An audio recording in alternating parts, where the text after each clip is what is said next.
Podcast is intended for mature audiences. The views and opinions expressed are those of the panelists and do not reflect in any way those of the podcast partners, sponsors, or affiliates. Enjoy. Hi, this is Michael Buffer, and you're listening to the voice of the people. Let's get ready for Boxing Voice. Every day I'm hustling, hustling, hustling, hustling, hustling, hustling, hustling, hustling, hustling, hustling, hustling. Every day I'm hustling. Every day.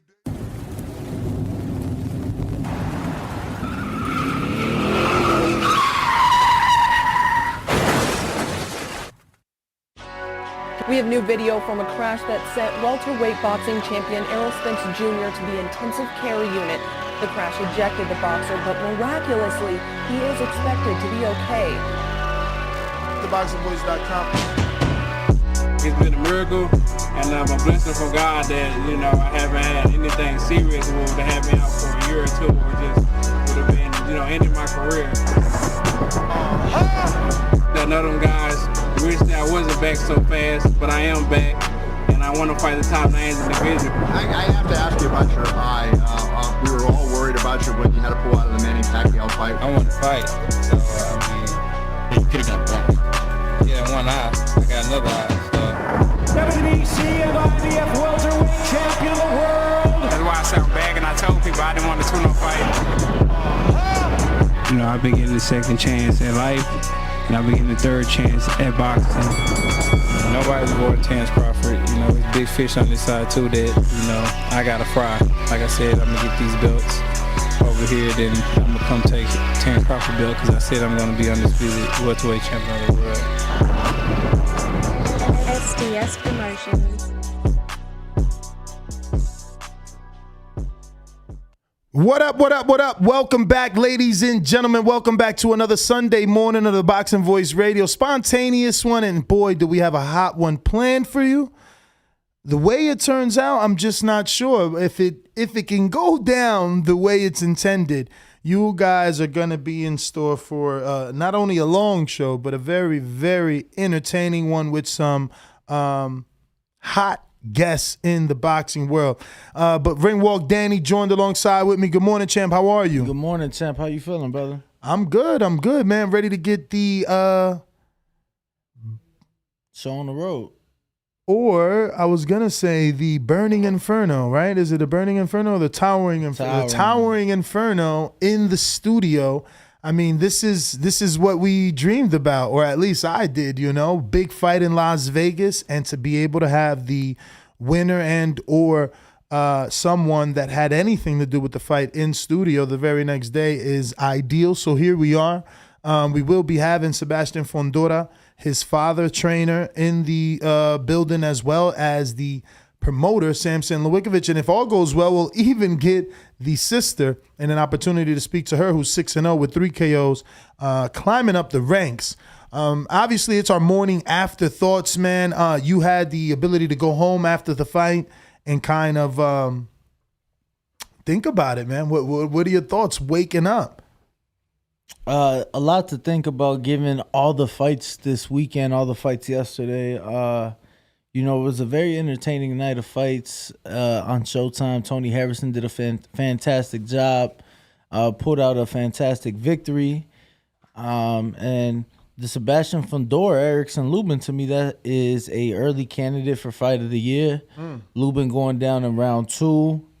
Sebastian with his relentless pressure, and then Lubin dropping Fundora late in the round before Kevin Cunningham had seen enough. So, a lot to digest. Obviously, Fundora now the interim WBC and mandatory for the winner of Charlo Castaño next month. So obviously, we all seen that there was some ice thrown at Kevin Cunningham. It's being said now that it was Lubin's team.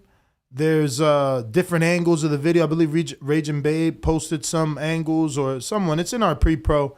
And also Ohio Runs Boxing posted some angles, and also posted when Charlo defeated and knocked out Lubin, the same, Team Lubin, not the same, but Team Lubin getting upset with what took place and throwing chairs at Charlo's family. So I think, they need to control what's happening when Lubin fights, or actually when Lubin loses, because someone could end up in a really unfortunate situation. But nonetheless, it was a fantastic fight. I would agree with you. It can definitely go down as a Fight of the Year candidate just because of the back and forth nature of the knockdowns, the adversity. Just these guys were throwing big time punches in an elite level fight. And, up until this point, I don't think we've seen anything on this level, this back and forth. So credit to both men. Hopefully Lubin recovers. There has not been any official announcement whether or not he has a broken orbital. Well, actually, I was just going to announce that Mauricio Suleiman did say that he was extremely happy to learn that Erickson Lubin is safe and well.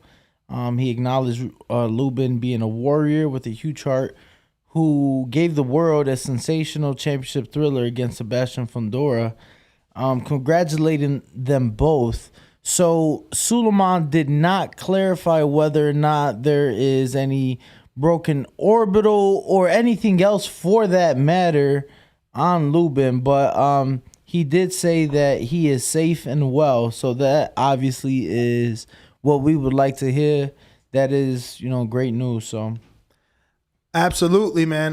But nonetheless, I'm excited to have Sebastian Fundora in here. I want to take a picture, obviously, with him after the show, like we do with all our guests. But this one's going to be interesting to see how, the height, right? They say he's 6'5". Let's see if it's. Are you going to get that gut punch on him? On his Twitter, he has 6'6". So. Okay, let's see if it's real 6'6", because sometimes it'd be fake on BoxRec. Sometimes you get that, that gut punch picture. You're going to try to cop one of those. Yeah, of course. You got real quick before we get them in though. We got New York Bullet with the super chat that says, "What up, TBV? What up to you?" And then we got LA the God that says, "Fight of the Year, Lee Wood, Mick Conlon, or Lubin Fundora." See, and I will lean to Lubin Fundora because obviously they are more. They're more known on the world stage. Not just that, right? Obviously, Lee Wood is the WBA regular. So this is the same thing. This is the interim. This is the interim. But what I was gonna say was, I felt that I don't know, man. It's just not the same. And no matter how popular they want to make Lee Wood or Mick Conlon, they haven't gotten the TV time of Lubin or Fundora. Yeah, no, I agree. Because I was gonna say, obviously, they were both back and forth fights. Official scorecards did have Lubin up. Mm-hmm. And with both men being knocked down, it was extremely close. So definitely a Fight of the Year candidate. But we do have some guests in the green room. Ness, would you like to get them in? Yeah, I'm texting Ryan to bring in Sebastian and the dad. And then we'll swap out and bring in Samson Lewickovich, the promoter, and the sister as well. I believe Gabriela Fundora is here as well. If you are a Patreon, you already know we have questions for you. Not only, watch the cameras there, big guy. Oh my God, you are huge. That's like more than 6'6". That's like a 6'9". ¿Cómo está? Pleasure to see you, Samson. Thank you so much, first and foremost, for doing this for us. We truly appreciate it. Los audífonos, Samson. Ahí están ahí. We truly appreciate you guys coming in on a Sunday. Pero Sebastian, how are you? Great. I'm excited to be here. I'm excited to have you. Listen, I want to ask, though, because yesterday we were watching a fight, and we weren't sure of your nationality. Or because I think you said Argentine, right? I don't know why I thought he was Argentine, maybe because of all the fighters Samson deals with from out there. But and I think I thought maybe Panamanian, and someone said no, half Mexican. I'm like, we're gonna have to ask him. People were saying half Mexican, half Cuban. I'm like, oh yes, I heard half Mexican. So it's half Mexican, half Cuban. One, yeah. Okay. Oh wow. So who's the combination? Who's Cuban and who's Mexican? My father's Cuban and my mother's Mexican. Yeah. Us Caribbeans, we're lovers, so I can see it. just because it was recently announced, Cuba for the first time in 60 years, allowing professional Yes. boxing, how happy does that make you? Not just for the sport. Well, maybe not him, more your father, right? Honestly, I don't even know about anything about Cuba when it comes to boxing. I know they're good actually, but I know if it's more competition, that's what I'm happy about, the competition coming in. But other than that, it's I guess it's good for the boxing world. Okay. I love your post-fight interview. I love that, you acknowledged the interim, but you said, I want the real belt. I don't know exactly your words, but you were direct enough because there are a lot of people that get content with interims or regulars. And, I love that your hunt for the title isn't over. But I just want to congratulate you. That was an amazing fight, man. I mean, you guys went back and forth. We are huge Lubin fans.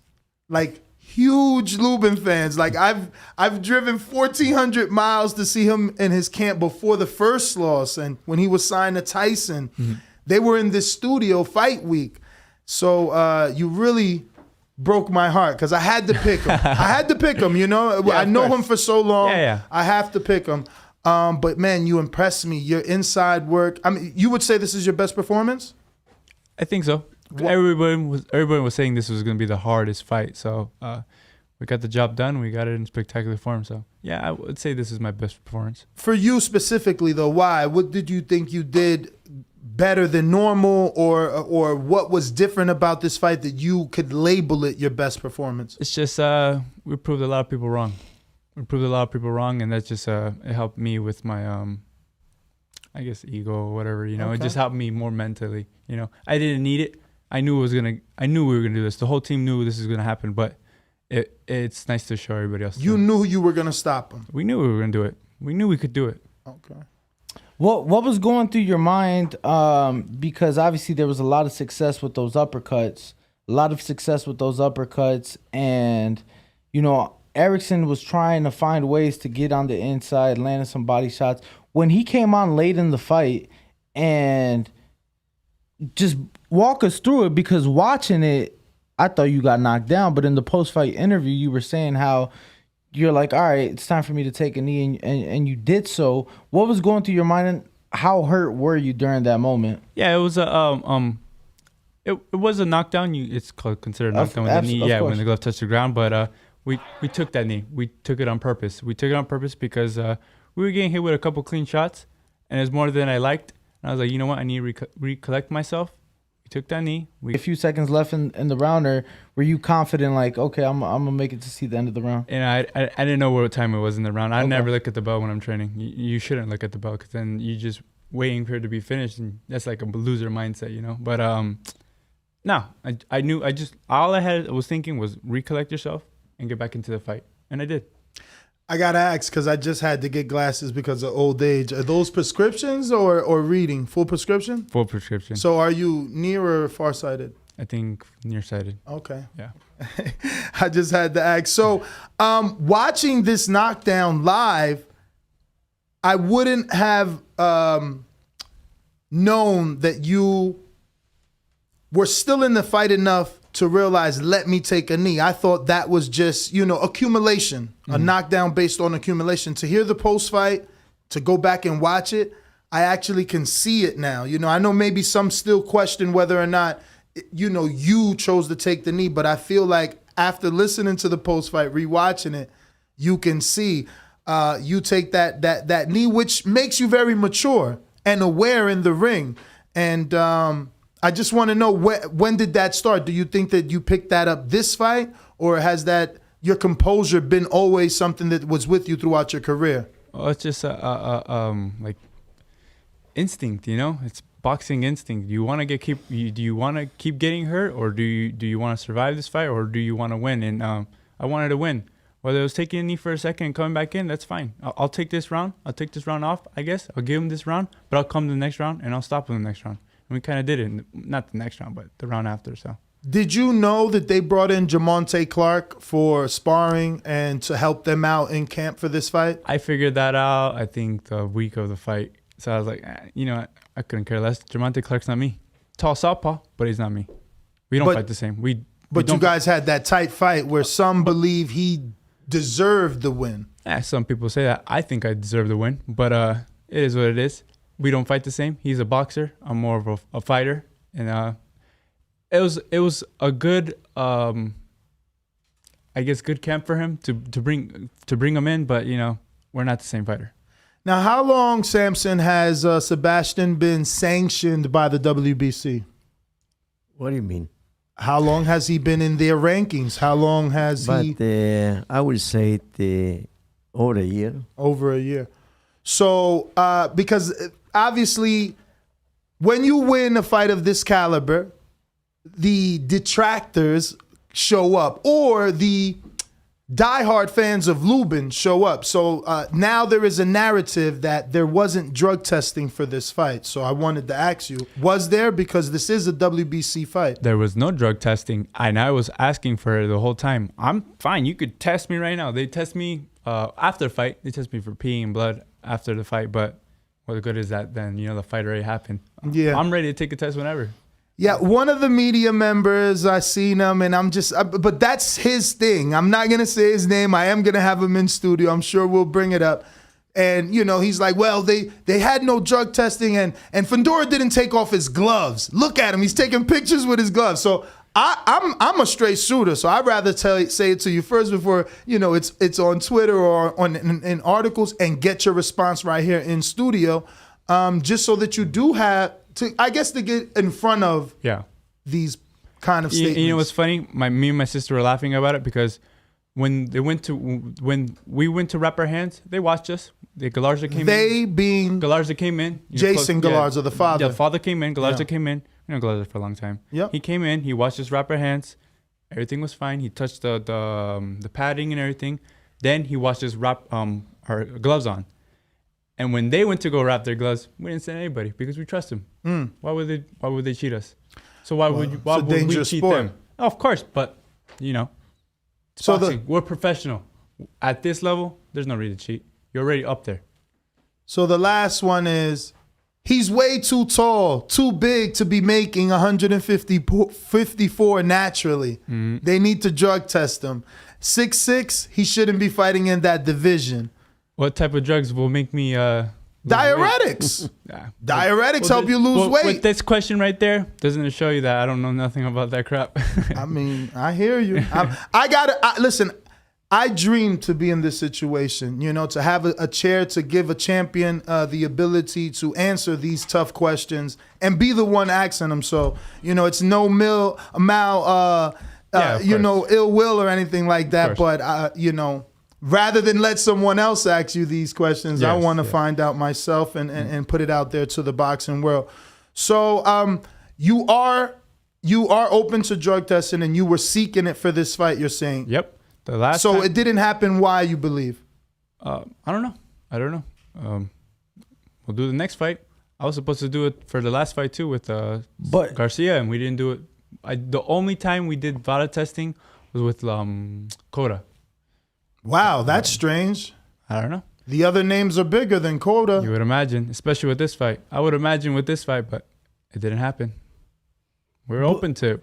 I'm at home all the time. My boxing gym is right behind my house. So does it give you more confidence? Is it like an ego stroke that they are now making excuses for your power and your dominant fashion? That's always gonna be a thing. They're always gonna be blaming on the height. His height beat me and all this stuff. The height didn't punch you. Oh, I seen that too. Didn't punch you. I seen that too. You're a hype bully. Yeah, the hype bully. Yeah, hype bully. Yeah. I love it though. It's things. Yeah, it's things like that. They're never gonna leave, so it doesn't bug me. I'm just learning to live with it. I'll be honest. When Julio Cesar Chavez fought at 160 pounds, he was notorious for weighing over that limit after rehydration. The highest he got to was like 188. I don't care. I think it was 182. Excuse me. I don't care. As long as you can make the weight. Ponce de Leon stood at 130 and 135 like practically his whole career. If you can make the weight, you should be allowed to make that weight. Like Earl Spence gets kind of criticized for being big in his division, but he's sacrificing to make that weight. That's the rules. I don't jump up crazy. At fight night, I'll probably 161, 162. Nothing crazy. I don't jump up 170, 180, taking advantage. This is the weight I walk at. It's never been a problem for me. The day it's a problem, then you guys will see me move up. I won't question it or nothing. You'll see me move up to 160, or say it's a bigger jump, I'll move up to 168 because my body changes. But right now, God has me at 154, and I'm going to stay at 154. How long you think you can hold it? For as long God wants me to be here. Wow. So you can win the full title and defend, in your opinion, in your mind. That's how you envision it? I would hope so. Beautiful. So speaking of the Castaño and Charlo fight, is there a style you prefer? Obviously, as a fight fan, I'm assuming a Fundora and Castaño is a lot more explosive because it's like you guys want to come together. Yeah, it's just it's how long they could last, because I know we have the power to get both of them. So it's whatever. Whoever wins those belts, if we can have next, I'm taking it. So some of the criticism is he's so tall but doesn't use his height. He's so long but doesn't use his reach. Why are you not more traditionally a Lennox Lewis style, a Tommy Hearns, not Paul Williams because he didn't use his height and reach, but why don't you use your attributes to the best of your ability? It's just something according to society, because obviously you're successful using your style, not what people think you should do. It's just the same thing with like careers. Like people go to college and they get a degree and then they go and they become something big in the world, or people don't go to college and they still become something big in the world. It's my choice. It's the way I like to fight, and it gets the job done always. So why change something that's already good?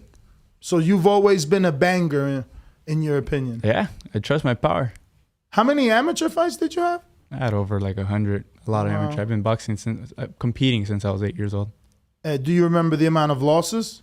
Yeah, I had a couple losses. I lost my first fight, so you know, you get used to your body, and that's what I'm starting to understand now. How to control my body and win these fights. Obviously, winning last night put you in position. You got the interim title, you know, with you now, but it put you in position for the winner of Charlo Castaño.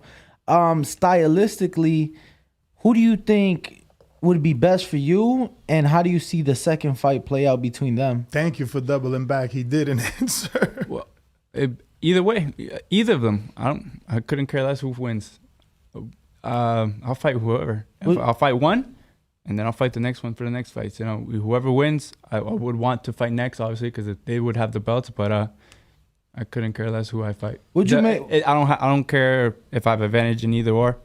I would just want to fight the champion himself. What'd you make of their first fight last summer? I was there. It reminded me a lot of your fight last night. A lot of back and forth.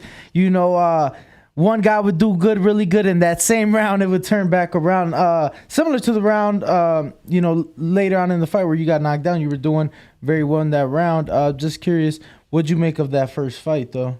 It was a good fight. I only saw highlights of it, really, but from what I saw, I felt like Charlo has more power, and with the second fight, I think it's gonna make the difference.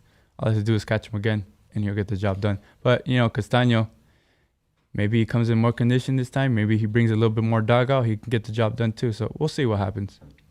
Are you one to a lot of fighters? It's very different. Are you one to watch a lot of film on your opponents? I never watch any film on anybody. Any film. I couldn't care less. So you've never seen Lubin fight? That's why when you ask me with Charlo and Castaño, who would I want to fight? Because my strategy or whatever, I couldn't care less. I'm going to do what I need to do. But you've never seen them fight? Not study tape. Have you seen them fight? I see the highlights. The highlights, but it's nothing like.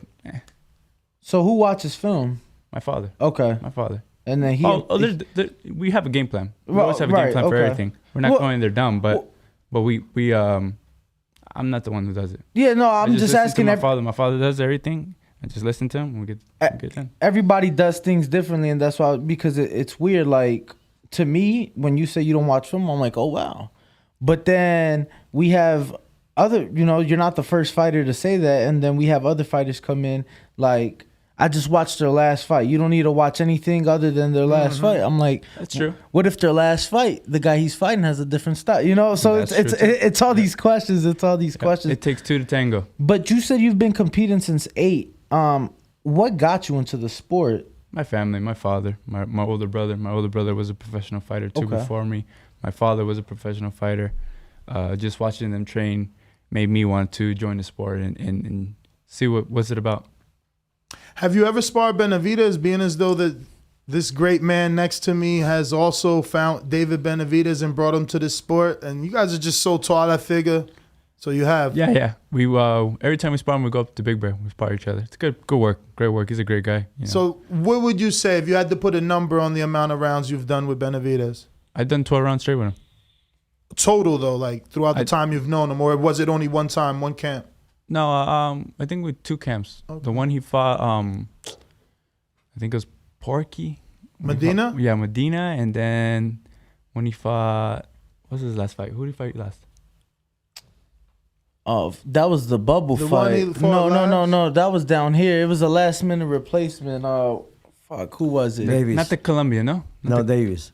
Davis, yep. No. Kyron Davis. Maybe was his last fight. In Arizona. Maybe it was that one. Okay. But yeah. But yeah. Dan, look, my own chat saying I'm hating on you because I asked you those questions. Nah, I know, I understand you. Yo, Dan, TBV's hating on Fundora. No, I'm not. I'm just, listen, these are things that are out there. You're heartbroken. This is the problem. He did say it. He did say it. I take it. Man, I mean, look, you seen his face? Yeah, well, it's boxing. That's boxing.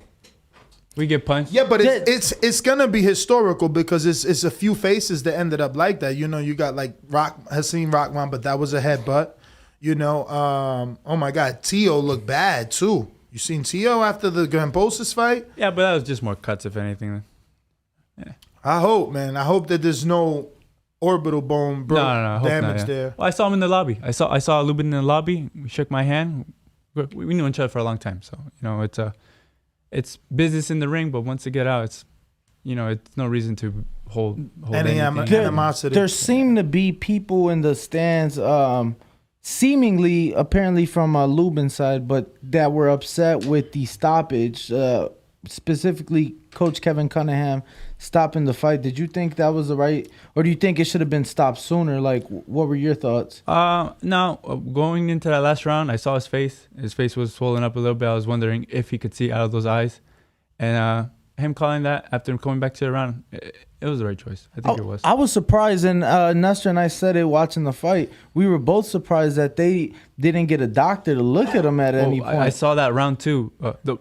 I mean, you can see obviously his face, but what made me notice it more was the ref. You could see the ref looking at him, like looking at his face, like double taking. So I don't think if Kevin didn't stop at that round, I think the doctor would have came in that round. I think the ref would have brought in to check it out. Let me tell you what I saw. When Lubini was walking halfway already, he had in his mind to stop the fight. Cunningham. And he's my dear friend. I love him. And he did the right thing. But the people who screaming that is the wrong way is because he never been in the ring.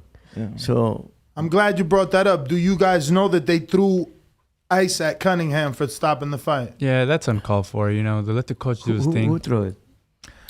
People in the stands. People in the stands. The coach knows what's best about his fighter. I mean, he's the coach. He's the one leading the whole team. But people have their opinions. Maybe lost some money.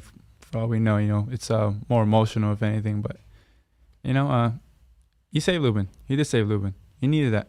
There's no reason to take extra punishment, especially in the sport.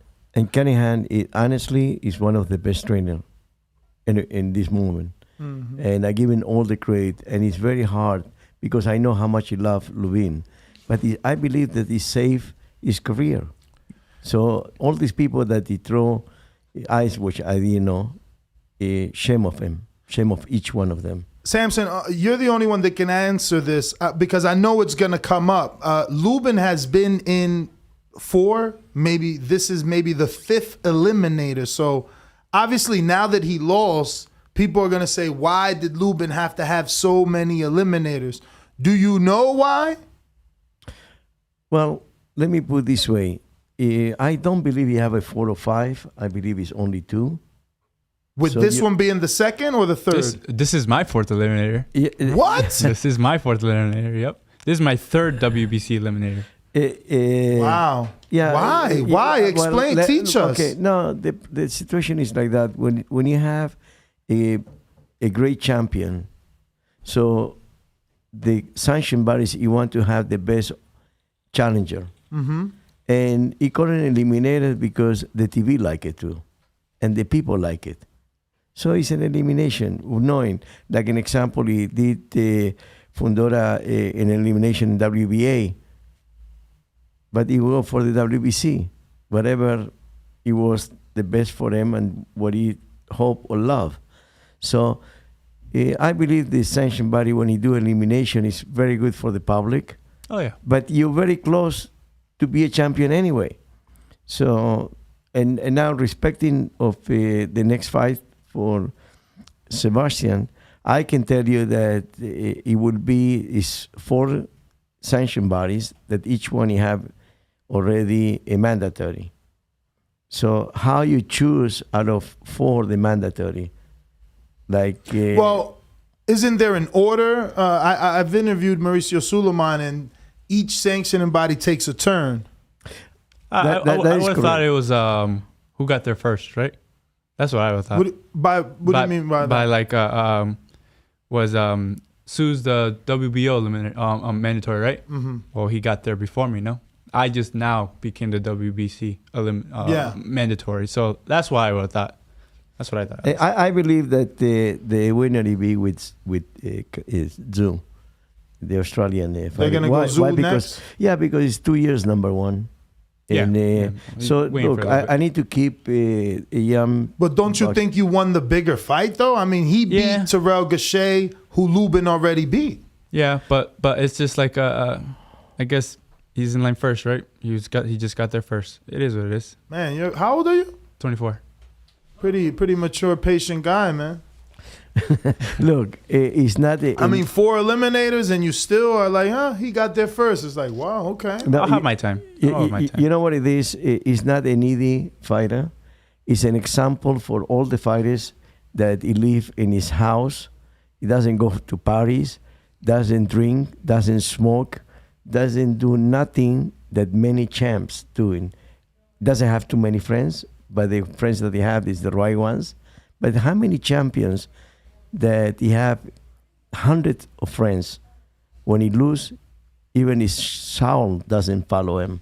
He's alone. And this happened with one of my guys, that is Jason Rosario. He used to have hundreds of friends, and now that he lost, he have nobody. The only one that he have is his family and his promoter, because I never let him go anyone that he lose. So it's part of the family tradition, put it that way. So that is the reason that it's not a needy fighter that he need to. I don't want to put examples or mention name, but many of the great champions is totally broke. And that is you need the championship fight, like to make money or to keep money and pay his dues that he owned.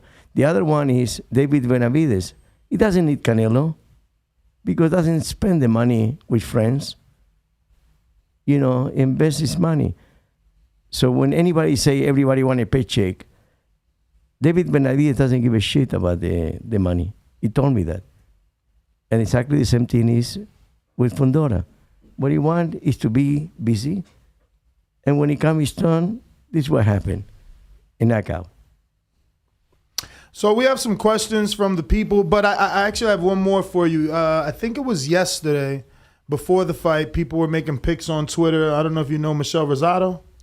Yes, I know him very well. She said something like, I'm going to go with Sebastian Fundora because Samson Lewickovic is usually right on the people that he, signs. If you sign someone, you're invested in that person.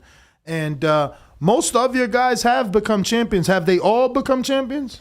No, not everyone, because the only perfect guy or the only perfect is God. Mm-hmm. And God did not allow me to be perfect. But you have found some good talent. So, I just wanted to tell you that everyone is recognizing, if you sign someone, it's usually for good reason.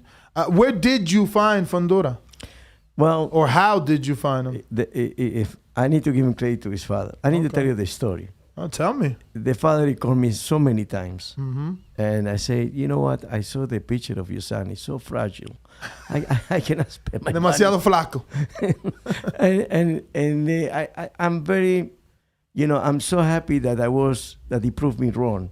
And the father say, you know what? I pay for, you put it on, I pay. You don't need to spend your money. I say, okay, don't pay, but let me see. So I put it, the first one, he was in Vegas, correct? Yes. And he was with Anthony. Something, he's a nephew of Tony, James Tony, Yeah. Anthony Tony. Mm. And now he's fighting a cruiserweight. Can you imagine the build of this kid? And almost, he didn't fight for at least 2-3 years after that. Because same thing happened there, and we broke his orbital. The father, Freddie, that's right. And Freddie Fundora, the father of Sebastian, he told me, you know what? I want my son to have experience. Can you take it to your countries and fight there? So I took him to Uruguay, and then I took him to Argentina on the same month, and then he come back with a lot of experience. And I believe that sometimes you need to do these kind of trips to learn things. And slowly and surely, there you go. We have a champ in the house. Mm-hmm. It's funny you bring that up, right? Because, Sebastian, I want to ask you, he takes you to Uruguay, he takes you to Argentina. You go the distance, both fights, right? You come back, and then it was like knockout after knockout after knockout. I'm curious, what was it about those fights? Like, what did you learn? Because, clearly you went the distance, and then you come back and you just go on, on a knockout streak. You want to know the honest truth about those two fights? What's that? I hurt my left hand. Okay. Yeah, so that was, but I did learn a lot. Samson put me with tough opponents over there, and I got great experience. Coming back, I fought my first fight with PBC, and I displayed myself for the first time in front of a couple fans, and that's where it really all started. Now, I'm curious because in those two fights, it was a 3-week turnaround. You fought like the Thanksgiving weekend, and then you fight like mid-December, 3 weeks later. What do you do during those 3 weeks, right? People talk about training camps and stuff being 7-8 weeks. What was that time period like for you from one fight to another? My dad always tells me we don't live in a training, or we don't have a training camp. We live it. My gym is my house. All I have to do is step out in the backyard and work out, and that's all I do. Really? The gym is my gym is my backyard. So it's like Robert Guerrero, like when his dad, or rather Bones Adams gym. So you're in Coachella though, right? Yes, I'm in Coachella. We're gonna have to take the trip. I want to see you train, man. For sure. Now, I'm like, because you didn't look this good. Let's just be real. Like you had the Jamonte Clark fight, and it's all experience. We learn. I know. So you got me by surprise. I thought Lubin being on this level longer, fighting those names, that experience would trump your experience. But you really shined. That uppercut, it was a lead right uppercut from the southpaw side, and it was just one. Yeah, how'd you see that? Like, I don't know. Was it just the uppercut is there, so I'm going to be throwing it? Or you literally seen that you can time it? Because that was a perfect shot. We were working that uppercut, especially for southpaw. We were working that uppercut for a long time. I knew that lead uppercut was going to land because that's the same uppercut Charlo hit him with. It's different stance, but it was the same hand. And it's like, I believe I could hit that. I can land that punch too, and we did. All right.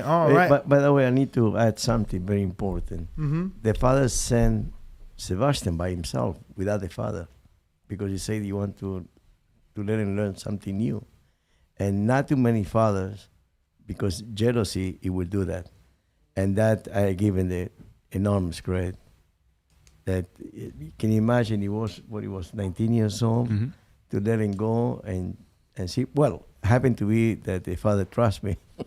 I think that's important, though. I think trust is. I think the trust is one thing, right? Because I think that well, obviously that just comes with time, right? But I think seeing different styles and learning different things is important because it's kind of like when people talk about raising a child, they say it takes a village. It can't just be the parents. It's gonna, you're gonna have the uncle that teaches you this, and you're gonna have the grandmother that teaches you that. It's kind of the same, right? As far as different trainers see different things, and they have an eye for different things. Who have you been able to learn from, things that you use to this day, outside of your father? Like what trainers have, or fighters for that matter, have you been able to implement things from there? Yeah, I like watching fighters like Gennady, and we watched his fight. We watched the highlights of his fight yesterday with Murata, stuff like that. I like fighters that punch. We were here at 4 a.m.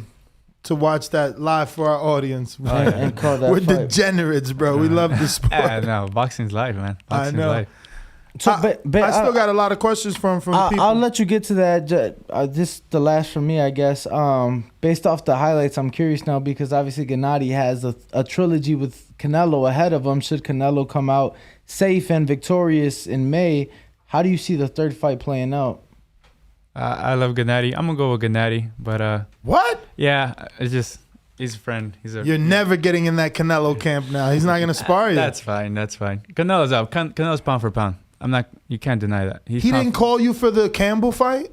Not Campbell, excuse me. Callum Smith? No, we're not no sparring partner. Oh. No, we're not no sparring partner. We're the real deal. So I'm not no sparring partner. Que él dice que si Canelo lo llama para hacer guanteo, no lo va a hacer. Well, let me tell you about that story too.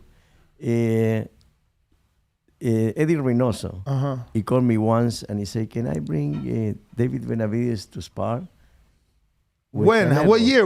It was. This is a perfect story. Thank you, Samson. ¿Qué año? It was a few years ago. I cannot remember. I'm getting old. Do you remember before which fight? Did he already fight Porky? No, it was in that area.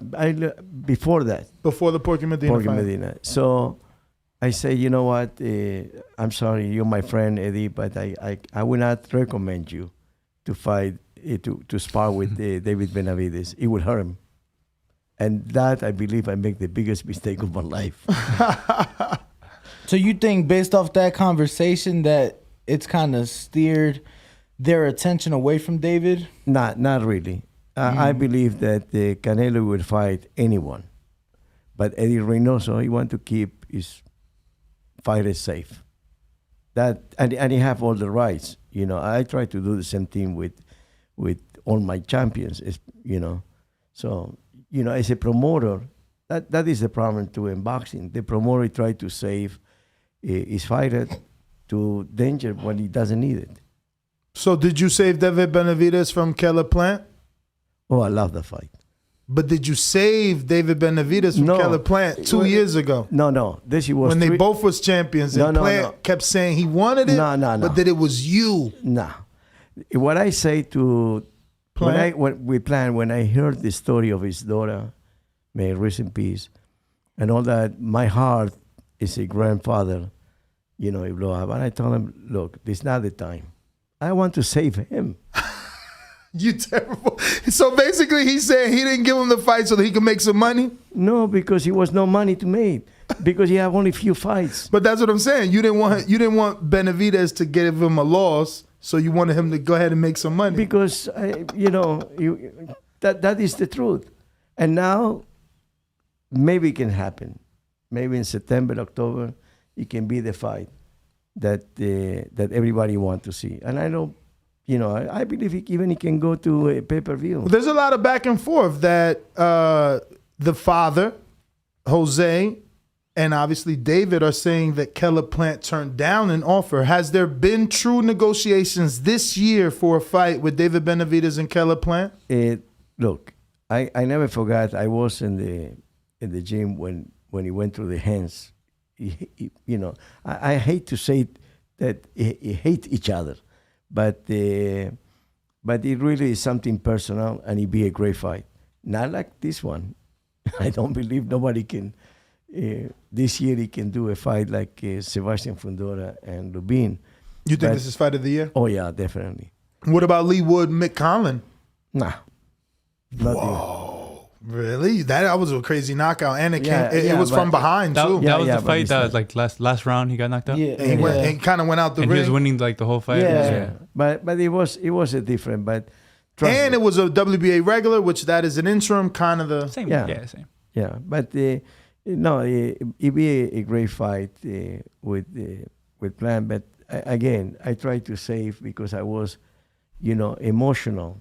I said, why we should fight? The same thing happened with what is his name? The Cuban 168 champion. Morel? Morel. He asked me, I want to fight him. Oh, no, with you, no, I say. You know why? Who? Because, He asked you to fight David. David. And you said no. No. Why? He's already a regular champion. I know, but why I say no? Because Don't he have only 6-7 fights. But he's got a world of amateur experience. He's Cuban. Amateur, he can have a 300 or 400 fight. Doesn't mean But he's better. Samson, no, it's not about being better though. But if the commission and the sanctioning body allows a fight, why not? Because Because I'm a grandfather. No. You still hurt, eh? I feel bad for you now. No, but I'm gonna get Bill Haney in here. Bill Haney. He's gonna pop up. Bill Haney's gonna pop up now. And listen, I make a check for $50,000 to him. That's true. And he walk away. But anyway, I wish him good luck. He took the fight. Look, remember you said they weren't gonna take the fight. I know. Well, Who's that? Devin. He said Devin won't take the fight. What, Cambosa? Yep. No, He's gonna win. He took it He's too. gonna go to Australia. He's gonna take it. No, He's well, got to win twice though, bro. That's fine. What do you beside think? What do you think of that though? Because you being the fighter, you said it last night. Look, this is great, but I want the real deal. And given that they are, like, don't you find it a little bit outrageous, right?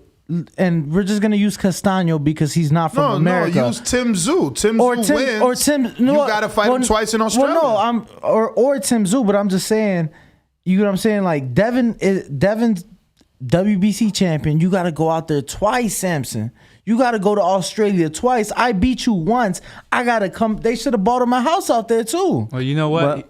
He just if he does everything right and beats him up good enough the first time, he doesn't have to go the second time. That's what I said. Johnny Gonzalez, Abner Mares. That's what I said. But let me tell you about Australia. It's not easy. I know. You have a time different. You have a 17 hours from it's a desert too. So you have many things that depending in what time and if you get, What would you do? How soon would you have Sebastian there to fight Tim Tszyu? Like, when would you have his team get to Australia to get acclimated to that time difference? Full camp. Wow. If not, you will not go. Okay. And by the way, I used to work in Australia a lot. Really? Yeah, many times. What did you do out there? Boxing promotion? Boxing, yeah. Okay. So we got a lot of questions for you guys, and I still have to interview your sister, and I want to meet your dad. You brought your dad? Yeah. I want to meet your dad because he's the full trainer, right? Yeah, but he didn't like doing interviews. No? Nah, I don't do Even it. as the trainer? Besides that, we have only 15 minutes to go. So you're going to kill me. I'm not going to get the sister here because we got questions for the both of you. We're going to go back and forth. Sebastian, for you, from Miguel, can you tell us your ethnic background and how good is your Spanish? Habla español. Un poquito. But yeah, my mom's Mexican, my father's Cuban. That's about it. And for you, Samson, David Maldonado in New York City, who would win in a fantasy fight between Felix Trinidad and Errol Spence, and why? And who was your top 3 hardest punches ever at 147 pounds? Well, let me put it this way. I hate that question. Fantasies? Because I'm not a fantasy man. Mm-hmm. So I want to say that Fundora will beat Muhammad Ali. Mm-hmm. You know what I mean? Because you can never know. Yeah. No, you can never know. Because one, may I rest in peace, is dead. Mm-hmm. And I hate when people say about Mike Tyson and Muhammad Ali. I hate that question. So there's no answer. So the other part of his question is 3 hardest punches at 147 that you've known historically, present, past, or anything, however you want to do it. Well, definitely Tito Trinidad is one. Mm-hmm. The Julio Cesar Chavez and Manny Pacquiao. Okay. The one that I discovered. That's right. So can I have for educational reasons and information, like, did you always continue to get a percentage, or was it like eventually you no longer got a cut of Pacquiao? Did you like lose him at one point, kind of like Cameron Duncan and Mikey Garcia? Well, I never have $1 from Manny Pacquiao. You discovered him and never made $1? Never, because I was a matchmaker. Oh man! So you just discovered him to get him a fight? No. I was working with Murad Muhammad in that time, and I bring that night Castillejo, and I bring with 34th Oscar de la Hoya, and I bring Manny Pacquiao. But I was an employee. I used to get money from my promoter, and I did my job. Now I'm a promoter, right? But I'm the matchmaker of my company. Mm-hmm. So I get paid myself. Mm-hmm. Because I'm knowledgeable. Because I'm not a promoter that he was to Howard University. Mm-hmm. Or I was in jail and I learned, like Don King. But the point is that all the matchmaker with Bob Aron, it was not Bob that he make the fights. The matchmaker he have, the guy Bruce that he worked. But he get the credit. Mm-hmm. But the matchmaker, that is the one that is saved the company. So now that I have my own company, I went through all that. I went step by step to get to this point. Who are you grooming? What do you mean? To take your position or to become the future matchmaker. You can't do it forever. No, I did it. I have it. The WBA say that I was the like WBO first. I was 8 years, consecutive years, that I was the matchmaker of the year. Nice. WBA, the matchmaker of the decade. WBC doesn't have that award. The only thing what I want, honestly. So they owe you. Can I say what I want? What now? You want? I want one day to someone nominate you.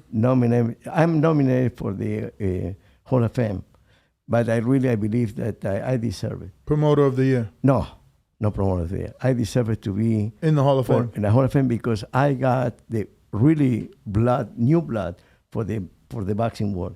Manny Pacquiao, Sergio Martinez, David Benavides, now Fundora. And before that, I have Javier. Jorge Javier Fortuna, Banana Rosario, Jorge La Hiena Barrios. I mean, this is 30 years of work that I bring new blood to the world of boxing.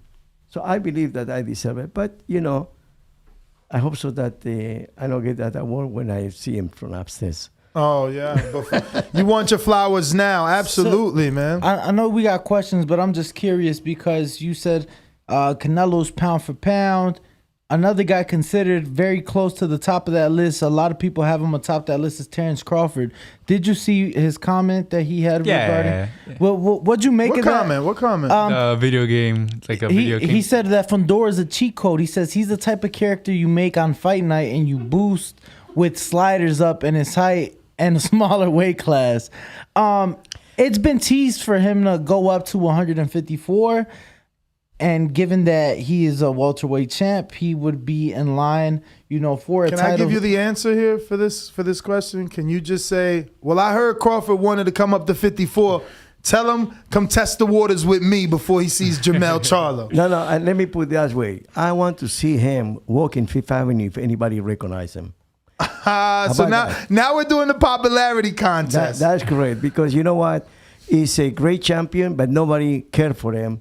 And on top of that, I bet you they'll care for a fight with him and Sebastian. But I'm telling you that nobody cared because he never really have the opportunity.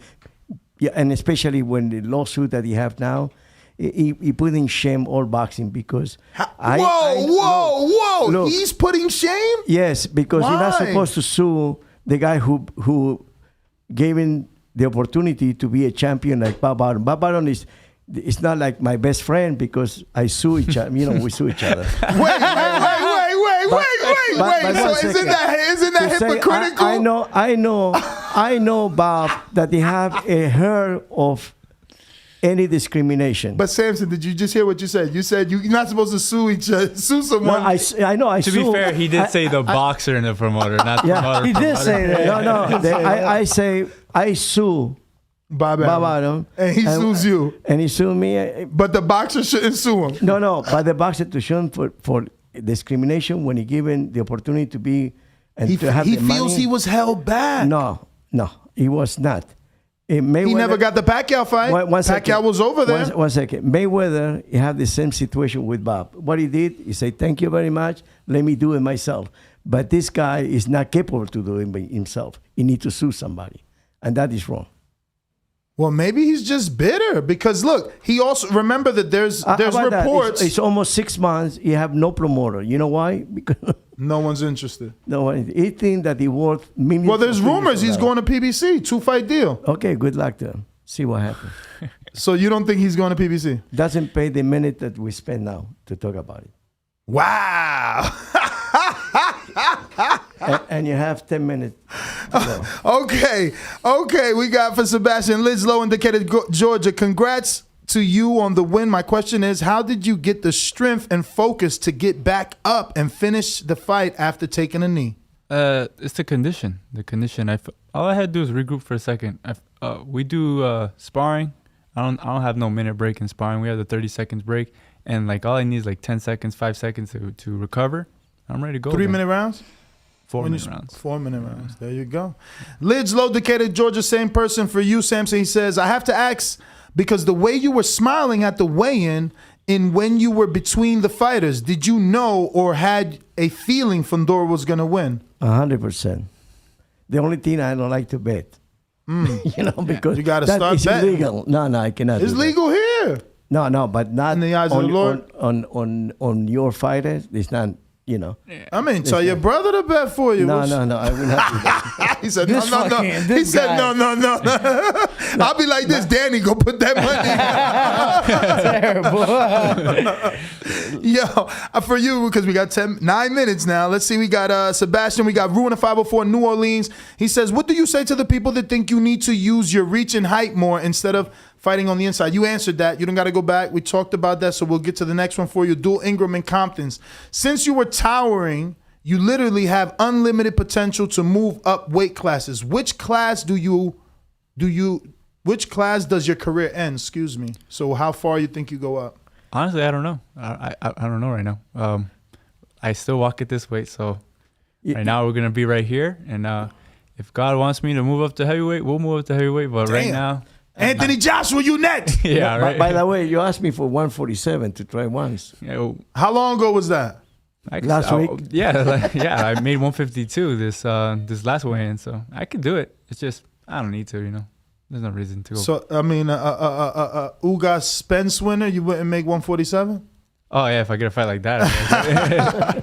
Samson, for you, Rule 1504 says, what's next for Fundora? Perfect timing. Next one. I didn't thought about it, but let's see what the sanction body make the decision. And I wish the decision it would be of the best fight, and the best fight would be Fundora against whoever win, Brian Castaño, that is my friend, and Spence, and Charlo. That is my friend too, by the way.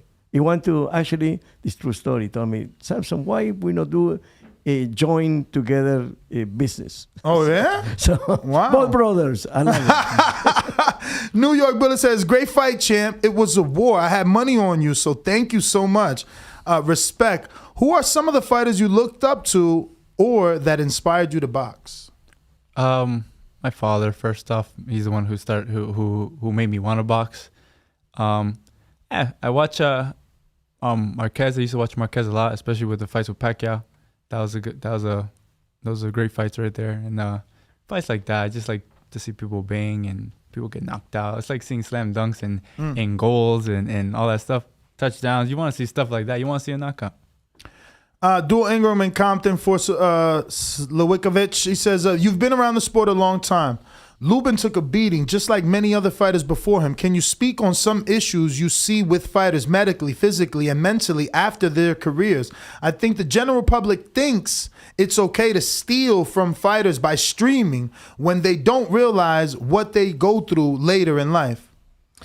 Well, I believe the fall is, like Nacho Beristain say, the women's, the drugs, the alcohol, and definitely the friends and family. The needy people, it will hurt the boxer because it's needy and advice. And many people advise the boxer.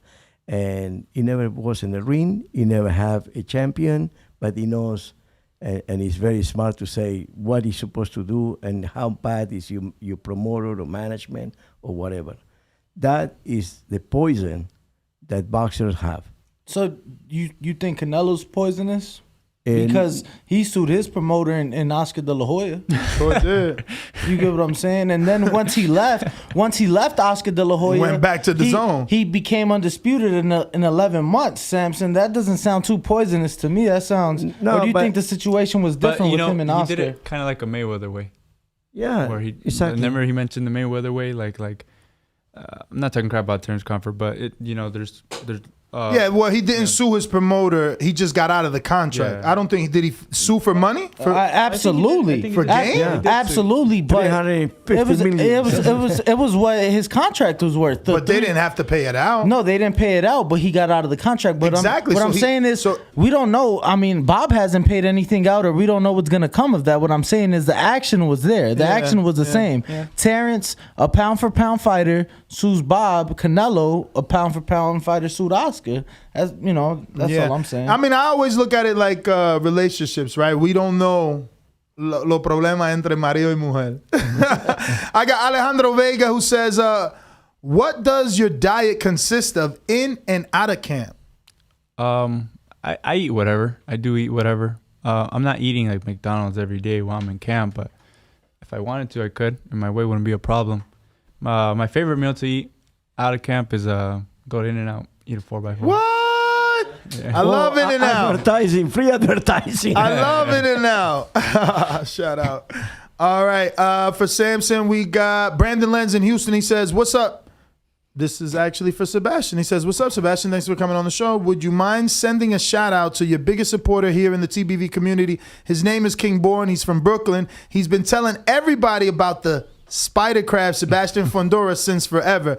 Ness, play his intro so Sebastian can hear King Born. All right, I'll let you do that. Even though he's killing me, we got 4 minutes and 34 seconds left, and you want an intro play, but fine. It's audio. Brooklyn Jew is coming through your town. Let's get to it. When you see old dirty bastards in a position like that, then you know they don't get ready to bust your. I love my TVV, comrades. SebastianVoice.com. Listen, man. What? Goddamn Spider Crab, goddamn Shall Say. That's all I need, and I'm good. So all he needs is the Spider Crab Sebastian Fundora, and he's been talking about you religiously, literally every week. Like he's our new engineer, and he knows all about you because of King Born. So you definitely have a lot of fans out here. We got one more from Alejandro Vega for you. He says, excluding Michelle Rivera, David Benavidez, Sebastian Fundora, who is next? The next one under Samson Boxing. Beside David Benavidez, by far, Michelle Rivera. No, he said excluding them. Excluding that. Sí, que no puede ser en ellos. Excluding that, the twist. Luis Nunez, the twist. I got to look him up. He's fighting, actually would fight in the same show. That's a Dominican, no? Dominican, yeah. I dance with them in the gym. And I dance in the ring, you know. All right, we got 3 minutes left. I got Dr. Mofongo. He's Dominican from Long Island. Says, great fight, champ. My question is, given your obvious physical advantages, logic would dictate you use your length and fight on the outside. But we've seen you have no issues fighting on the inside. Is it something you do to purposely mess with your opponent's head by doing the opposite of what they might expect, knowing you can switch up the game plan if need be? Or is it more a case of this is what's comfortable for you? Yeah, it's more comfortability, you know. That's just the way I like to fight. And I'm pretty sure by now a lot of the fighters are going to know that we like to find the inside. So it's not like a question if I'm going to do it or not. It's just if I find comfortable, I'm going to do it. He says, on a side note, I love how you carry yourself in and out the ring. You have a great family and support system, and they are class act. God bless. Can't wait to see you and what's ahead. Thank you so much. And we got Miguel that says, did your dad train Lubin in the amateurs.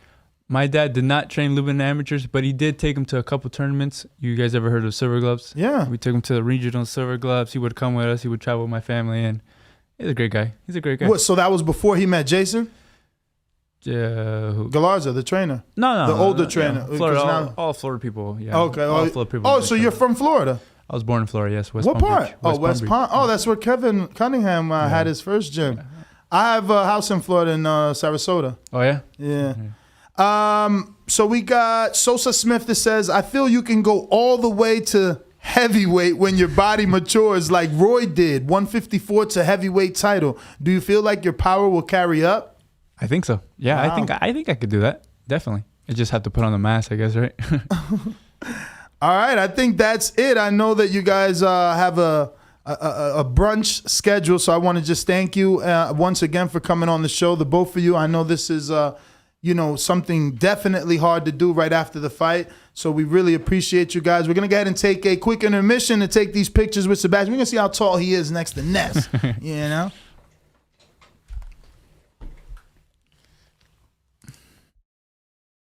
12 years. I never expected it to turn out like this. TheBoxingVoice.com. Shout out to the community, man. I appreciate y'all. What's happening, people? Info Joe, Los Angeles, in the building. Adrian, the problem Roman, man from the frozen tundra. Keem, straight out of Florida. Liz Lowe, Decatur, Georgia. You already know what it is. It's the Queen, Martha K, Detroit. Stand up. David Maldonado, New York City. Yo, Nuss, don't cut me off, man. Don't cut me off. King Amin of Essex, catch me for them championship rounds. Big Super Mac, Plainview, Texas. Davidian in Buffalo. God bless you all. Jesus' name. Without Chad, ain't nothing. Without the callers, it ain't nothing, man. Bad Girl, TKO, San Diego, California. Big Fish, Vegas, Palm Beach, Florida. Intrigued, the incredible, straight out the ATL. James Benitez, Huntsville, Alabama. It ain't hating, it's just the truth. Show Kid, Mount Vernon, New York, suckers. SDS Promotions. Coach Mide from London, UK. Let's go! I'm ready! Checking in from Tennessee, it's Lethal James, P-A-Y-N-E. It's lethal. Line 6 Reed, just spreading that boots gospel. Bo from Bama, only in America. Well, I'm a true attestation to the American dream. King Born, Crown Heights, Brooklyn. You heard? 4 chicken wings and french fries, breakfast of champions. Let's get to it. JT, New Orleans, Louisiana. Stuff like that. Yo, TVV, this Coach J-Mac. New Orleans, Louisiana, 504, baby. What have you? C, Y, E. California. Like the video, subscribe to the channel, join YouTube members and Patreon for some. This is the #1 pound for pound. And What up, what up, what up, what up? Welcome back, ladies and gentlemen. Welcome back to another edition, or actually the same edition. We're just back. And that was a fantastic interview, man. This is going to be amazing. That was the first post-fight interview from a live fight here in Las Vegas. And we're only 2 weeks in, so you see the smile on my face. We're doing big things. I'm very excited about that. I did want to reach out to Kevin and see, did he want to come on, because they were going to be here. But at the same time, I figured, they probably needed some time or whatever. But I did want to kind of take advantage of the fact that he was also here and maybe could come in. So, yeah, I mean, look, if there's any callers, let us know. Let me check any super chats. If you guys want to go ahead and voice your opinion, please go ahead and call the number 1-425-569-5241. Or you could also just join us on Discord. And, yeah, man, voice your opinion on what it is you heard, seen, and watched right here on the Boxing Voice YouTube channel. You were saying something, champ? If I was, it slipped my mind, bro. Don't worry about it. Oh, goody. You did LA the God. Did you do David's Corner? Oh, I was saying we do have super chats to get to. I don't remember who was the last one, champ. I know you did New York Bullet, but I did New York Bullet, and there was one after him.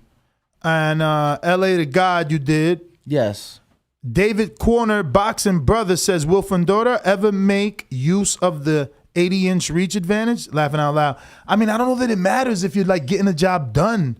Like, you know, I get it. People want him to be from the outside, but like if you're winning and you're winning in explosive fashion in the inside and that's where you're comfortable, you know, do what you do best. Sosa Smith, back at you. Sosa, make sure you hit me up with your address so we can send that glove to you. We just got the boxes, and Ryan is actually building them. So hats going out tomorrow, and so is the TBV swag. If you won any swag on Friday, contact me. Sweet Hands, I already seen you. I know you contacted me, so your stuff will be shipping out tomorrow. If I don't have your full name and mailing address, your stuff is going nowhere. Sosa Smith says, Fundora gained my respect and a new fan last night. Bone shifting power. Sosa Smith right back with another one says, look at Loma fighter for a belt second and third fight. What? Look at, oh yeah, he's talking about the amateur record. That's when we were talking about amateur records and that they do mean something. But looks like we got James Payne Lethal in the queue, ready to rock. James Payne is my name, partner, how about you? Standing on my property and I'm gonna see about you. If I come out on my porch, I see you chilling in your wheel. Boy, I hope you know somebody better be waiting on the pitch. James Payne, baby, see me pissing on the post. If we're playing basketball, you might see me in the post. Can you hear me how the audio sound? Straight. Strizade, mine is me checking in from the great state of Tennessee. It's your boy James Payne, Mr. Lethal himself. And yes, King Born, my man. You saved your boy a crow sandwich. You looking real smart over there, Born, wherever you at, man. Spider Crab Mafia in the building, man. So all the picks came true. I was glad that I switched up that pick off of Murata back to Triple G. So I appreciate my dude down in Florida with the convincing conversation with it. And took Fundora, stuck with Michaela. So all of the picks looked good. You know, they say Tony even looked good last night. So it's love, man. So, you know, it's a good Sunday. I appreciate TBV back with another one like you never left. The content is getting better and better. You guys are getting the celebrities in there like it's just like the club. You know what I'm saying? The line is building up outside the building. So shouts out to TBV, and y'all know what this is, man. This is the illest, trillest, dopest boxing podcast in the entire galaxy. And that's the third one from the song Logically, man. James Payne Lethal in Tennessee checking out, man. Listening to the show. Appreciate y'all. Peace. Sticky paws, I'm coming. Let's go. Next week, actually, Adrian will be here because Danny is going to be in Texas covering the Earl Spence fight. April 16th, he's going to get those big-time interviews and hopefully bring us a couple million subscribers. So we'll be having guest co-hosts in the building. Adrian Rowan flying out of Wisconsin. You never know who's going to end up in that TBV hot seat on the live fight chat. So make sure you keep your phone on. You never know when Ness calls you, man. And it's just time. It's time to work. Definitely, get that back call. Definitely want to give a shout out to Adrian for filling in and being able to be here when I'm not. So shout out to you, Adrian. Yes, sir. Shout out to Keem in Florida. Just re-signed up to Patreon on a $15 level. If you haven't already signed up to Patreon, you're really, really missing out. Let me go ahead and get a screen share so I could just show you guys all the content that we have been posting. Remember, I've never been able to be this consistent because I lack manpower. We have that now. Nonito Donaire will be on the show, so we have our series, Ask Nonito Donaire a Question. Tony Harrison will be on the show. He was supposed to be here in person. Maybe we get him after 4 o'clock. I just spoke to Alicia Bumgarner, who's supposed to be here as well. And they might end up coming in on Sunday evening show, which I've never, I legit never had a guest in my life on a Sunday. That was like sacrilegious. It's like, no, we're doing no guests on Sunday. This is only for you to call in and eat your crow and talk your shit because you picked it right or you got it wrong. But we in studio now, and if we could get fucking Tony Harrison right here and the lovely Alicia Bumgarner right here, and we could be chopping it up right here, We got to do it right Yo, here. it's crazy, but you know, it made me happy, Ness, when you sent me the text like, yo, check it out. Well, it made me happy because I've been telling you, yo, I don't give a fuck what day of the week it is. It's Friday to me, so. No, you absolutely right, man. We're living the dream. But as you can see, we got Tony Harrison. If you want to ask Harrison, you got to join our Patreon. You want to ask Shane Mosley Jr., who's also scheduled, you got to join our Patreon. Look, we have yesterday's live fight chat right here, audio only, which means it has no advertisement whatsoever. Nothing to stop you from consuming this over 2 hours of boxing content. You know, why have ads? You wanted to ask Samson Lewickovic a question. I've seen a bunch of you talking about, oh, ask him about the gloves, Ness. Ask him about the testing. No, you ask him. Because I did. Gabriela Fundora, she was scheduled to be on. We just told her we'll do her via Zoom since they were pressed for time. They're going to have a brunch. Sebastian is, as you can see. And this is, look, that's April 10th. Like, that's only today. This is stuff only from today. Look, this is yesterday, April 9th. And this is the Low Blow Show. Obviously, all 4 hours of the Low Blow Show, no ads at all. MP3, you could just download that MP3. It doesn't matter if you have no service. Doesn't matter if you're driving from Florida to Albuquerque in a truck. This is what you need, an MP3 with no ads. But look at this. See that beautiful booty? That means that is the logo for the show after the show. And let me just show you something, right? I'll show you this. Look, this is how much interest there is in that show. All right? Look, you see it. You see those numbers, how poor they look, right? But not that one. Not that one. So you know what you're missing. You know what you're missing. You see the amount of people that went to check it out. You know what you're missing. You better go get it while it's there. What else did we post here? Look, we got another Tony Harrison. Oh, shit. So we got to make sure we do that. Bumgarner, you know, she's coming in. We had this for Cynthia Conti, Sean Porter, you know, when he was here. We got show ideas for 420. We're still taking your show idea suggestions for 420. We're going to be doing an official 420 show. Danny has been given the opportunity to hire the talent. So this 420 show is truly all Danny's selection of beverage. I don't know. What does she? I don't know what the fuck I should have just went with bartender. I fucked up. Bud tender. She's a bud tender. That's right, because we're going to be smoking on 420. So she's not a bartender. She's a bud tender. But as you can see, we got Untitled, which is our show where we just sit back, relax on Mondays and talk about everything. And since being in Vegas, we've been having fantastic guests. We had two young entrepreneurs, millionaires. You know, they made a baseball cap and ended up getting that damn thing on just about every big name rapper in the industry. And I think we're scheduled to have a talented young lady this Monday, which we need to confirm because Monday's coming in like 24 hours. Monday is coming in a few hours as well. But I know we got more callers, more super chats. What do you want to get to now? We're going to get to the super chats. What do you got?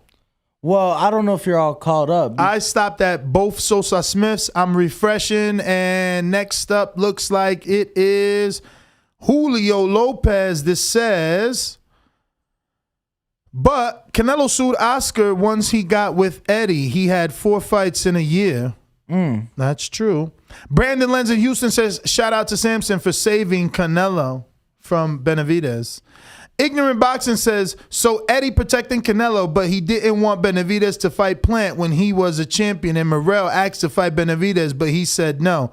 Yeah, but he says that he's saving Morrell from Benavidez and Canelo from Benavidez. He's saving everybody. He saved Plant from Benavidez. He said Plant, he felt bad for Plant's story and he wanted to make sure Plant made some money before Benavidez shut him down. Shout out to For Sure Fire D. Shout out TBV, the best boxing podcast radio show. The growth is outstanding. Anybody in Dallas next week, get up with me. We in the building. Hashtag Spence Ugas. Danny's in Dallas. He gonna be with you. Let's go. Who's next? Who's next?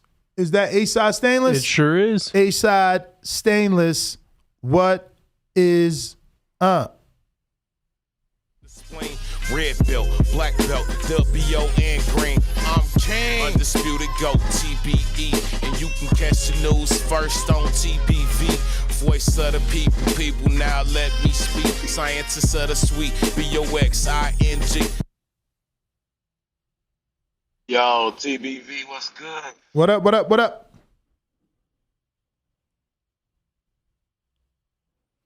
Stainless, you disappeared.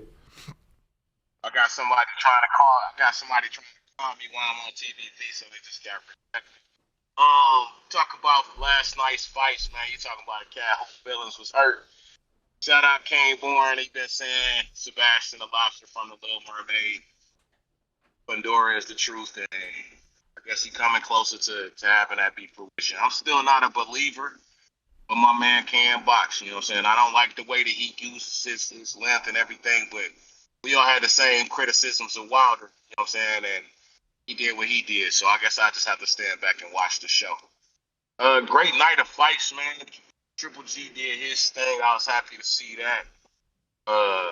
Lubin, man, proved he a warrior, but man, his face looked five different ways by the end of that fight. Shout out to Michaela Mayer for getting it done. Ryan Garcia need to go back to them books because I don't know what that was, but that wasn't it. And that's all I got, man. As I always say, please make sure you push that thumbs up. Share this in every episode of the Boxing Voice podcast. TBD for life. If you ain't know what you're on, that's because you're stupid. Hey, and to Lethal, man, I like the way he said it. Stop keeping TDV a secret. Peace. All right. We just got another $25 cash app from our good friend and professional fighter, Marlon So Icy Sims, that he wants his hat, man. Shout out to Marlon So Icy. We appreciate you, man. Next time you are in Vegas, you definitely have to stop by the studio. Speaking of Cash App, we got a few more of those we got to get to. Looks like we got a shout out. Abraham Lopez says, good morning, Ring Walk Danny and Ness. Lubin's face, bruh. Warriors, hashtag Warriors. Abraham Lopez back with another one says, Mosley Jr. looked pretty good. He did. Very good. Very good. Shout out to him and Bones Adams getting the job done yesterday against Gabe Rosado. Yeah, Sosa Smith back with another one, sending $1 just to have us check the super chats on YouTube, which we got to, but we will double check once again. Hawk in Maryland says, Lubin, big heart. Shout out to the Elephant Man. You know what's crazy? Hawk picked Fundora. Yeah. And we got to go to JP in Long Beach. Long Beach in the house.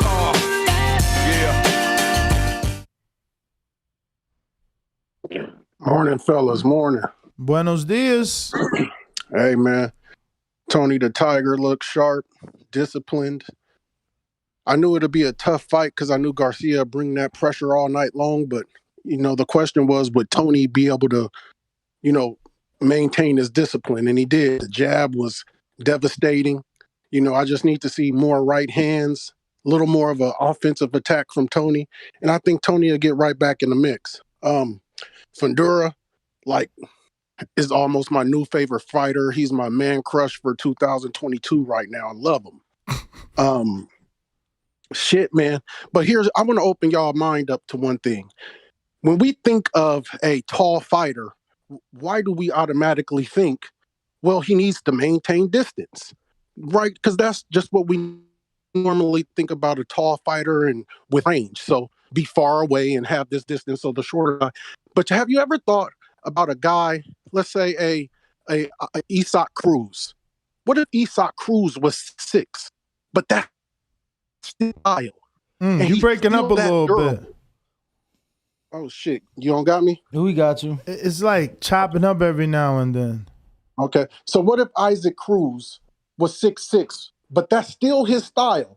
Because with this durable fighter like a Isaac Cruz comes durability, an iron chin. But what if he was 6'6" with that style? That would mean that guys cannot get away from him no more. See, the thing about a dude with that style, he has to close distance most times why the more finesse fighters are able to keep a distance from him. The thing about Fundora, height, these guys can't get away from him, but he's just Isak Cruz in a 6'6" body. With the same durability, a tough-ass chin, is better conditioned than all these guys. I do not think none of them boys at 54 want no smoke with that boy right there because he got better conditioning than him. He's 6'6". You can't prep for him. There's no one 6'6" that throws 100 punches around. You can't prep for it. You've never seen it in your life. So every one of these guys has used to been fighting someone 6'5'8". Yeah, you got some terrible internet, champ. This is not making that call pleasurable. We're going out to Mr. PBC, but we did get the gist of your call, so you don't feel like, you weren't heard. You were heard. You were heard. Premier Boxing Champions presents Mr. PBC, baby. Anybody think they see some flaws in my game? Call out. Hey, Buzz, stop crying, nigga. Join the team. Al Heyman is a blessing to the sport of boxing. The sun is shining, the chicks stay shining. Fuck Top Rank. Good job, Al Heyman. Last time I checked, unification's Trump mandatory. Because Al Heyman and PBC offered me something bigger. Show me the money. I guess I gotta be like everybody else and sing Al Heyman. I can quit my job now, baby. SDS Promotions. PBC, baby. Yo, can you hear me? What up? Yeah, man, I definitely won some money last night. Shout out to the Korean Zombie for losing. Shout out to Lubin. Shout out to Fundora for winning money. Shout out to Ryan Garcia for helping me lose money. He definitely helped me out last night, losing money by not getting that KO. It was a beautiful fight, man. I definitely believed in Fundora. I had a good discussion with my betting pal, my bet boy, Jeff, in the back call. Shout out to the dudes who actually pay people on time, too.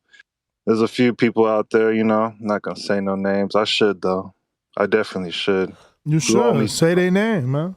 They owe you, man. Why are you protecting people from the truth? See, that's why people don't like me. I tell the truth. Protecting them from the truth, JP man. And entry, I'm trying to get at y'all. It's been 3 months. Damn, JP from Long Beach owe you money for 3 months? Yes, my friend. Nah, man, that's my friend. He don't owe you that long. Y'all must have had a misunderstanding. Y'all had a misunderstanding. He never. Nah. He's scared to pay up because Nah. But that's my call, man. I don't think he shook on it, man. Intrigue neither. I don't believe that. Intrigue got money, man. I drove around in his car. He got an AMG Mercedes the truck. Crazy. My man got a jet in his last video shoot. What the fuck? Gotta be something. It's gotta be lack of communication. It was probably I didn't officially agree to the terms of the bet. But it looks like Hawk in Maryland is here. What time is it? What time is it? What time? Hawk in Maryland. Tommy, I can knock you out, man. Holy shit. Holy TheBoxingVoice.com. Great show. Yes. Dan and Brandon. I'm out. SDS Promotions. Yo, can y'all hear me? Yes. All right, that's what's up. TBV, what's up, Danny? And Ness. What's going on? Uh-oh. Let me find out. Let me find out it's not them. We hear you. Okay, was going in and out or something? It was. You on a Bluetooth? You guys got to stop using them Bluetooths. They know bueno. Yeah. Okay. Hey, but the UK got Joe Joyce. America has your boy Fundora, our own juggernaut. That boy is a juggernaut. He just keeps coming, and he's young and he's strong. Lubin is a great fighter though. He put up a hell of a fight. And shout out to Elephant Man. I'm an old dude, so it was a movie out years ago called The Elephant Man. If you put that picture of Lubin up next to that movie, it's exactly the same. But all respect to him because he's a great fighter. Hold up. But what I was about to say, Shane Mosley, man, did he not look like his father for a little bit there? Mm-hmm. Oh, he looked good. Shane Mosley looked sharp. He looked way different than he looked in his last fight. That was a definite change from fight to fight. I got to say it. And Garcia, Ryan Garcia, bro, he's still quick and he's fast and he's sharp, but I don't know what they was. He don't have no idea of how to cut off the ring. He followed him for 12 rounds, and he could have took that boy out. I really think he could have took that boy out, but he followed him around for 12 rounds. I wasn't impressed by how he was following him around. But well, I see Haney put something up there talking about him too. I see Haney had something to say about it too. But that's like, oh, the only one I did get wrong was Triple G. He kind of looked his age. He looked What? like You picked Murata, bro? I sure did. I picked Murata. Wow, you and Danny, but Danny was being biased. Oh, he wanted him to win so he could go to Japan. Oh, that's why. Okay. I just thought Triple G. He just the age and the time and the last time I saw him wasn't impressed, but he got it off and he did his thing. That ladies fight. What a fight. Michaela Mare, was that Michaela Mare? Mm-hmm. No, that was a good fight, but the other one was better. I can't think. It was on Dazn. The Zone. The other for the Zone, for the belt, for the unification. Mm-hmm. That was man, I can't think right now. Hold on, give me a sec. Mm-hmm. Yeah, she unified. The one that fought Estrada. She fought Estrada. Marlon Esparza. Yeah. She took on Yamaguchi or something like that. Right? The judges at the Zone, they lunching on all their fights, bro. The judges at the Zone is tripping. That was a hell of a fight. They had that joint like it was a one-sided watch, but it was a great fight. But yeah, that's what I call TBV. Y'all number one nest, man. Y'all is doing it. That Friday night show was fire. Hey, man, TBV number one. Hit that like button, pick, Sam. Let's go. We got a couple more super chats coming in. It looks like we got Julio Lopez says, pause, crying emoji. I don't know what happened. Brandon Lenz in Houston says, Mosley Jr. versus Eubank. Let's go, glove emoji. That fight was at 168, wasn't it? No, that was 160. Double check, please. Stephen Smith, not to be confused with Stephen A. Smith. Xander Fundora. That was 168. Xander Fundora, Tim Zhu. Who's the best ring walk? Oh, they want your answer. I'm sorry, what's the option? Between Xander Fundora and Tim Zhu. I think it's that order, man. You can't, backwards too. Tim Zhu, Fundora. Actually, I would put Fundora, Tim Zhu, Xander. Yeah.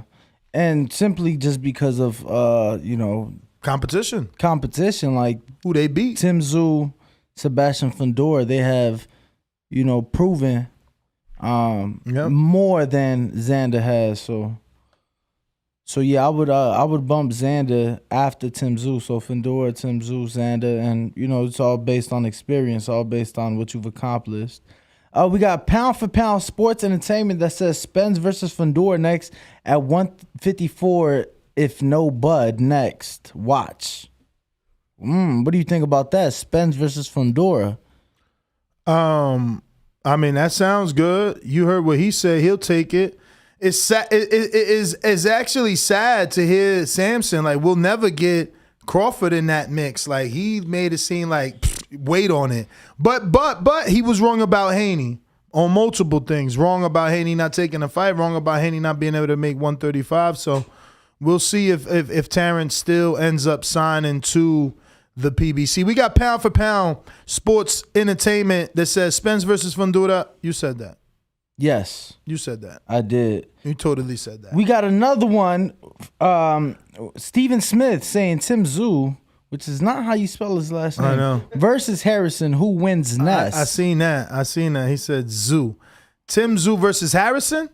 Versus Harrison, who wins? Honestly, I would pick Zhu because the power. I don't know that Harrison could stay away from that power for that long, but last night he looked good and he didn't get tired. If he can fight that way versus Zhu, he could get the win. And I don't know, man. After what I was seeing last night, to me, that's such a close fight because Harrison was able to move so beautiful in there. Yeah. And Tim Tszyu, I felt, had issues cutting off the ring against Terrell Gausha. Granted, he beat Gausha, but he did get dropped by Gausha, and it seemed like it was just not able to cut off the ring. But that, to me, is a great fight, a fight I would not mind seeing. Yep. We don't have any callers, and it looks like we've gotten the fuck out of here, It man. looks like we've gotten Please. to all the super chats. Do we have any more cash apps? Who's that? Oh, just got there. Right as Danny said, there's nobody else. It's Texas Bulldog. Texas Bulldog. Tell the truth. Is it far? I mean, it tells you it's 13 minutes away, so you tell me if it's far. I'm saying, you know the areas. It could be like, yo, that's a congested area. What up, Texas I Bulldog don't think Boxing? it's a good area. It's a Yeah, barbershop. man. I just wanted to touch on a few things real quick. Thanks for taking my call. It was some good fights yesterday, man. It was some good action. But as far as Fundora Lubin, man, that was a good fight, man.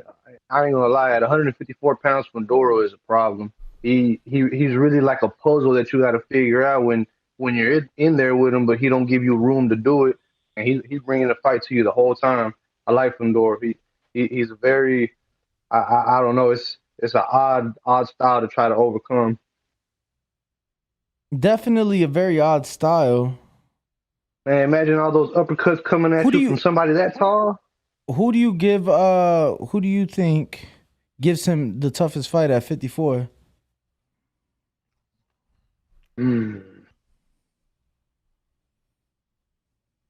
That's a good question. Whoever it is would have to be a big puncher to try and get to that midsection. That would be the key to beating Fundora, is trying to break his ribs, but that's easier said than done.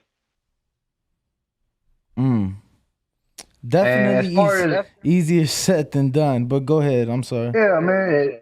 And before I touch on Ryan, man, just imagine if he went up weight divisions too, like with the same style, but just more dense. Oh, man.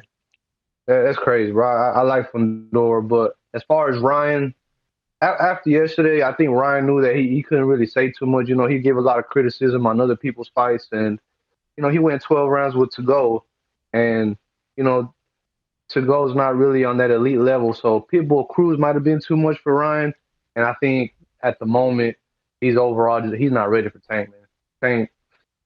If Tank could stop Barrios in that fashion, I don't even want to think about it. Well, all right, champ. Thanks for calling in. We appreciate you. Do we have anyone next? AMG, Oklahoma. What up? Yo, can you guys hear me? Perfect. Yeah, man, good interview. I want to say shout out to Fundora and Lubin. I did have Fundora winning from the get-go. And I was driving back from Dallas, and it was late.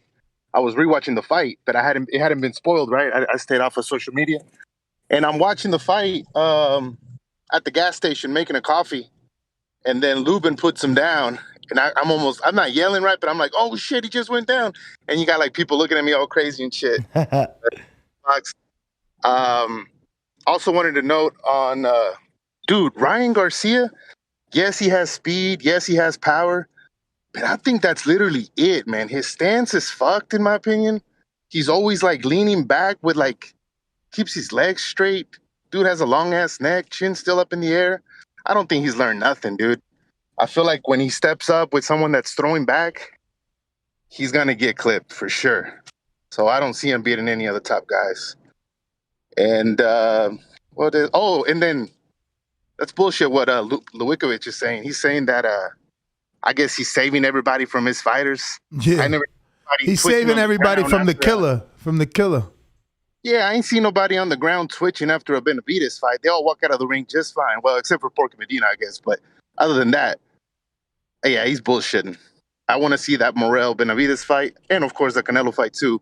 But he ain't saving nobody. That's all I got. All right, champ. Thank you. And that is all the callers. We're refreshing the super chats one last time. I think Steven Smith. No, that was no the last Cash one. App, champ. Cash App, I think I got to them all, but I'm double checking one more time. Andre Bogus says, TBV is the best show around. Shout out to you, Andre. We appreciate you. We'll be back 4 o'clock. Nest GTO, Instagram, and Twitter. Ringwalk Danny on all platforms, and make sure to check out Nest on TikTok as well at Nesta Gibbs. Before we go, pound for pound sports entertainment with the last minute super chat. Let's go. If Charlo moves up or franchise, is it a duck? You know it. Sebastian looking like a killer now. Like, you can't not fight him. I think it depends who he fights, though. You can't not fight him. You know what I'm saying? If he moves up to fight Benavidez, that ain't no duck. Oh, yeah. You right. You know what I'm saying? But Ringwalk Danny, Nest GTO, catch us today, 4 p.m. Pacific.